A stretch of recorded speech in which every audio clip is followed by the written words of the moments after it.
photo মৰাৰ প্ৰতি পুৰা চবৰে পুৰা একদম আইডিয়া থাকিব লাগিব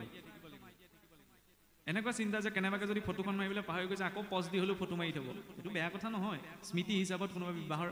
ফটো একপি ৰাখিছে সিমানখিনিলৈকে আমাৰ গুৰুত্ব এটা থাকে কিন্তু যেতিয়া বিধি বিধান আচৰণ হয় সেইখিনি সময়ত বোলে সোনকাল কৰিব দেই এইটো কি কথা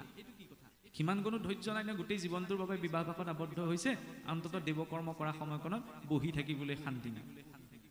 জোতাই মোজাই যে তাত হেণ্ডুল লুপ কৰি থাকেগে সেইখন ঈশ্বৰৰ ক্ষেত্ৰ হয় নহয়নে চেণ্ডেলযোৰ প্ৰৱেশ কৰিব নালাগে আমাৰ ফটো মাৰিবলৈ দেখিব জোতাই মোজাই তেতিয়াহ'লে সেইখন ভেকু ভাওনাহে হৈছে খোলাকৈ কৈছোঁ বহুতে বেয়া পালেও পাওক উপায় নাই সেইটোৱে বাস্তৱিকতা হৈ আছে তাতকৈ নকৰাই ভাল পবিত্ৰতা ৰক্ষা কৰিহে বিবাহ এফালে আমি ঈশ্বৰৰ আশীৰ্বাদ লৈছোঁ তাতে যদি দুজনে মদ খাই একদম তামাল নৃত্য দি আছে আগতে অসুৰেও এনেকৈ বিবাহ কৰা নাছিল আজিকালি আমি মানুহবিলাকে যেনেকৈ কৰোঁ সেই সংস্কাৰবিলাক নথকাৰ কাৰণেতো অধোগতি কোনোবাই এইবিলাক কথা শুনিলে বহুত বেয়া পাব পাৰে কিন্তু বেয়া পালেও সেইটোৱে সত্য